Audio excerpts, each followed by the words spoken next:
جی آج ہمارے ساتھ موجود ہے پاکستان پیپلز پارٹی کے رہنما پی پی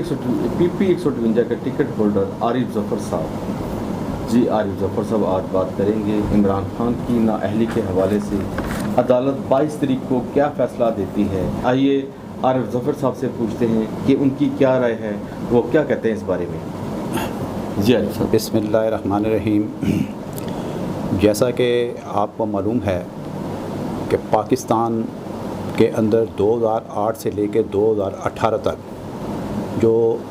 اس وقت کی حکومتوں کا تسلسل تھا، 10 سال میں اس ملک کی جو معاشی پالیسیوں کے اندر ایک اتنا استحکام آیا کہ جس کی وجہ سے میں سمجھتا ہوں کہ پاکستان ایک عالمی سطح پہ یہ بات ہو رہی تھی کہ پاکستان ایک ایشین ٹائگر بننے جا رہا ہے۔ پاکستان کی جو معاشی صورتحال تھی وہ اتنی بہتری کی طرف جا رہی تھی۔ اس وقت 2018 کے الیکشن میں ایک سازش کے ذریعے عمران خان کو ہماری ریاست کے اندر ایک مسلط کیا گیا، اور میں سمجھتا ہوں کہ اس سے پہلے جو 9 مئی 1996 کو ڈاکٹر اسرار صاحب نے جو اس بات کا انکشاف کیا تھا کہ 2020 تک یہ مشرق وسطیٰ میں اور جنوبی ایشیا میں یہود و نصارہ کا جو ایک عروج ہوگا، اور پاکستان کے لیے ایک ایسے کرکٹر کو تیار کیا جا رہا ہے کہ جس کا نام عمران خان ہے۔ اس کو ایک ہیرو کی شکل کے اندر لوگوں کے سامنے پیش کیا جائے گا، اور اس سے یہ کام لیا جائے گا کہ پاکستان کے اندر جو معاشی استحکام کا جو تسلسل ہے، اس تسلسل کو ختم کرنے کے لیے پاکستان کو ایک معاشی بحران کے اندر ڈالا جائے گا۔ اور اس کے لیے ان کو جو عمران خان کی جو شخصیت تھی، کیونکہ وہ سمجھتے تھے کہ عمران خان جو ہے اس کو ملک کی جو ادارے ہیں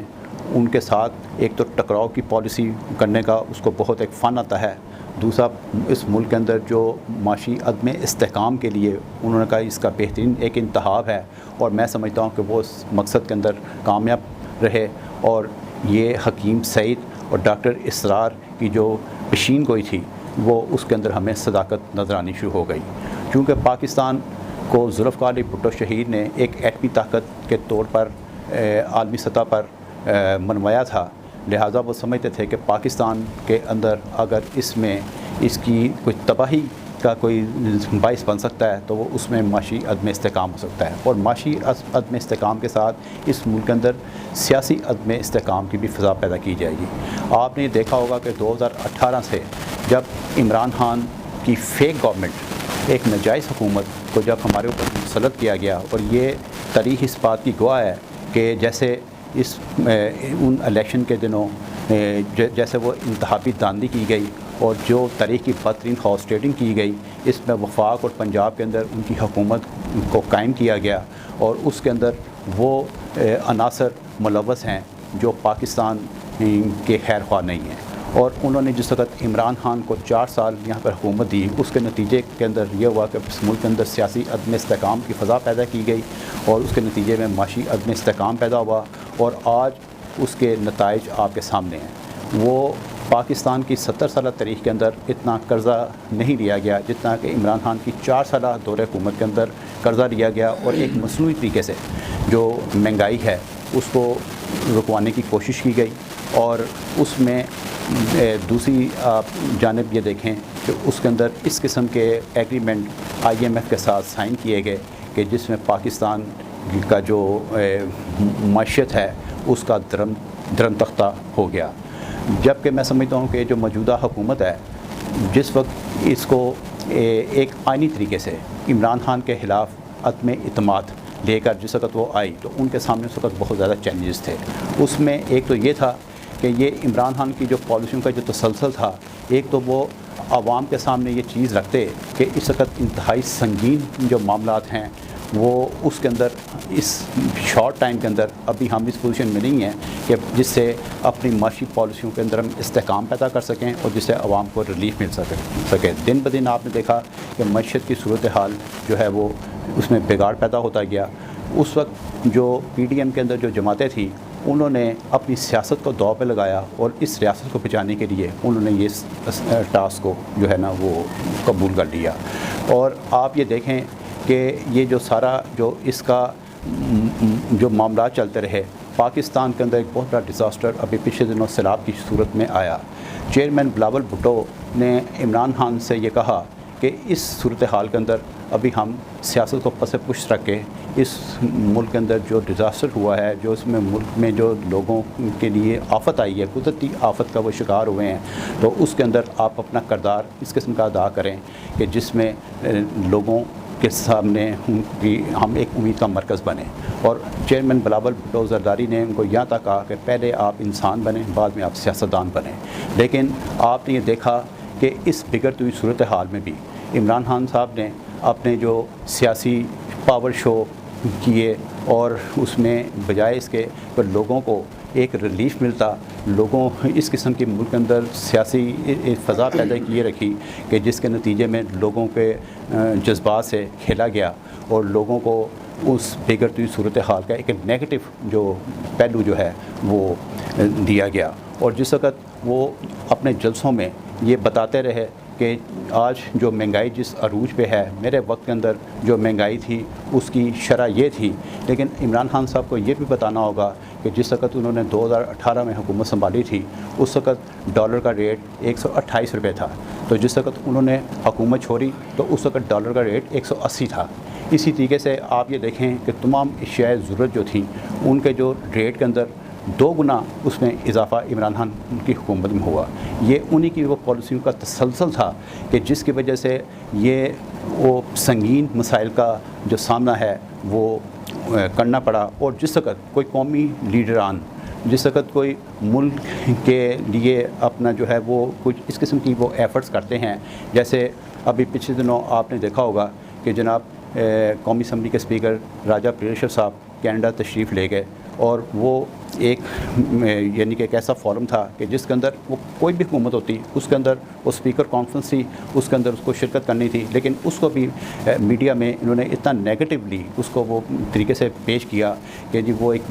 بھاری وفد جو ہے وہ لے کے گئے ہیں, جبکہ حقیقت اس کے برعکس تھی. وہ غالباً 6-7 افراد کا جو ڈیلیگیشن تھا جو کینیڈا گیا ہوا تھا, لیکن انہوں نے سوشل میڈیا پر اس کا اس طریقے سے پروپیگنڈا کیا کہ جس کے اثرات لوگوں کو منفی آئیں. اور پھر پاکستان عارف صاحب آپ کی بات کاٹ رہا ہوں, عمران خان تو جو ہے نا بس شروع سے جو ہے نا منفی پروپیگنڈے پہ چلتے ہیں اور یہ کوئی نہ کوئی ایشو بنا کے عوام کو جو ہے نا بس گمراہ کرتے ہیں.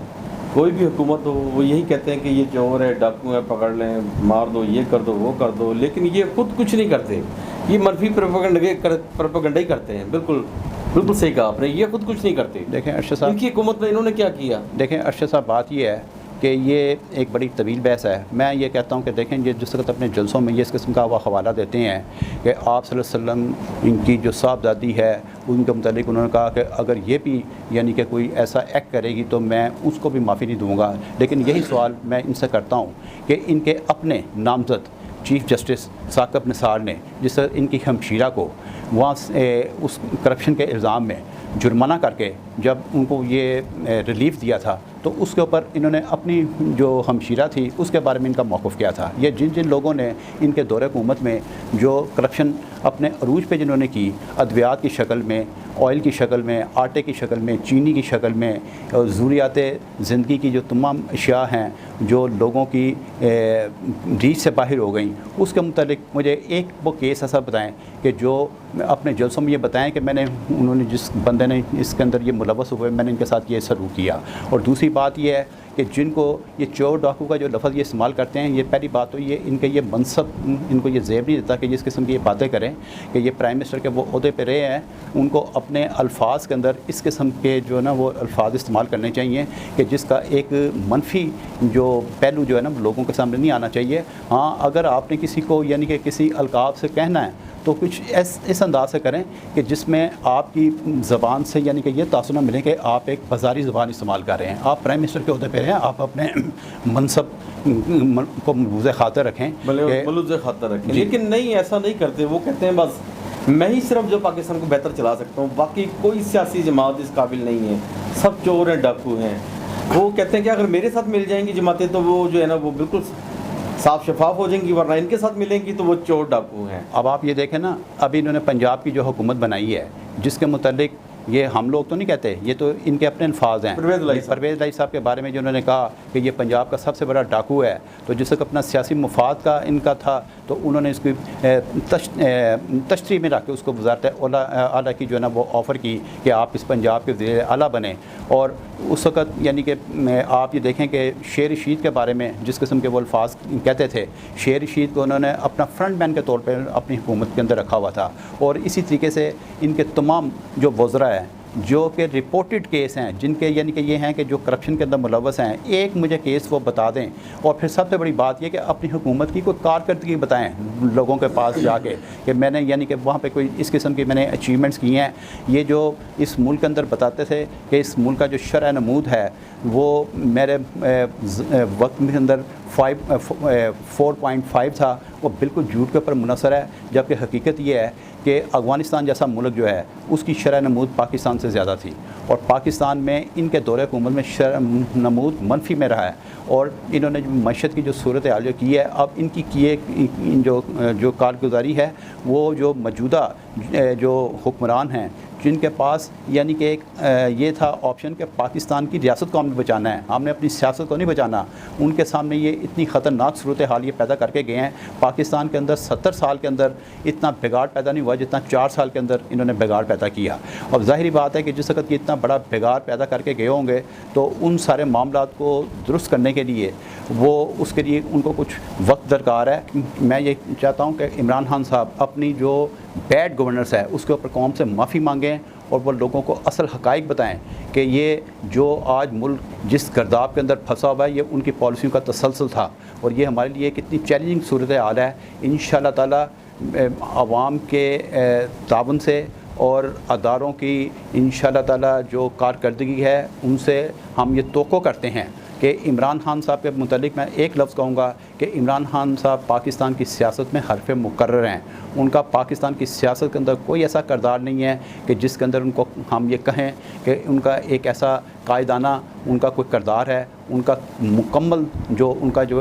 جو پہلو ہے ان کی سیاست کا وہ ایک منفی پہلو ہے. اور انہوں نے پاکستان کے متعلق ایسی ایسی باتیں کہی ہیں کہ پاکستان کے اوپر ایٹم بم گرا دینا چاہیے، پاکستان کے 3 ٹکڑے ہو جائیں گے. اور اسی طرح جیسے وہ ریاست مدینہ کی وہ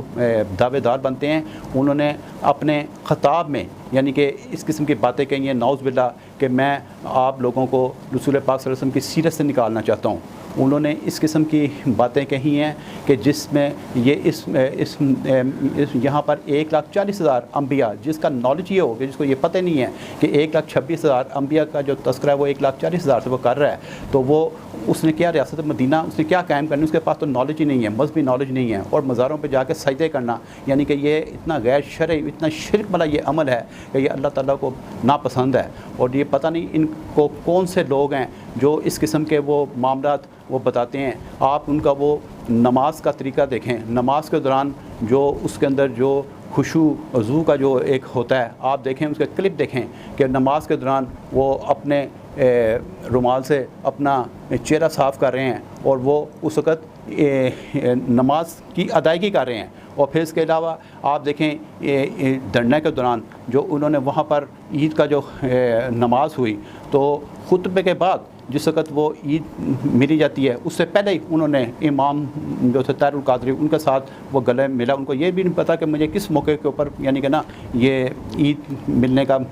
اس میں کون سا وقت مقرر ہے. تو گزارش یہ ہے کہ ایسا شخص جس کا اپنا مذہبی نالج ہی نہ ہو اور وہ ریاست مدینہ کی بات کر رہا ہو تو میں سمجھتا ہوں کہ اس قوم کے ساتھ اس سے بڑا مذاق اور اس مسلم اسٹیٹ کے اندر اس سے بڑا میں سمجھتا ہوں کہ کوئی المیہ کوئی نہیں ہو سکتا کہ جو ان کا اپنا ایکٹ ہے. لہٰذا میں سمجھتا ہوں کہ اگر ان کی اور پھر اس کے علاوہ جو ان کا فورن فنڈنگ کا کیس ہے اب وہ اتنا سنجیدہ کیس ہے. اس فورن فنڈنگ کے نتیجے کے اندر جو صرف فنڈنگ اس لیے کی گئی کہ یہاں کے ملک کے جو نوجوان ہیں ان کے اندر ایک ایسا میسیج دیا اتنا نیگیٹو میسیج دیا جائے کہ جس میں یعنی کہ ان کو ایک امید کے اوپر رکھا جائے اور ایک ایسی فضا پیدا کی جائے کہ جس سے اس ملک کے اندر جو ہے وہ انارکی کی صورتحال پیدا ہو. انہوں نے اپنی سیاست سے اس ملک کے اندر ایک انارکی کی فضا پیدا کر دی ہے. لہٰذا میں سمجھتا ہوں کہ اس ملک کے جو سیکیورٹی ادارے ہیں ان پہ ذمہ داری عائد ہوتی ہے کہ اس ملک کو مزید تباہی سے بچانے کے لیے، اس ملک کو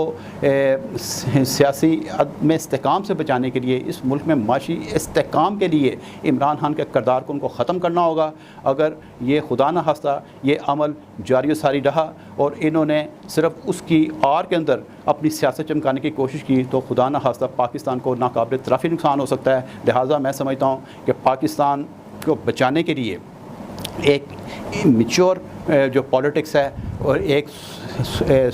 سلجھی سیاست جو ہے اس کی ضرورت ہے، اور اس سسٹم کی ضرورت ہے کہ جس سسٹم کے تحت اس ملک کے اندر جمہوریت کی بنیادوں کو مضبوط کیا جائے اور اس کے اندر جو غیر جمہوری سوچ رکھنے والی قوتیں ہیں ان کا کلا کما کیا جائے۔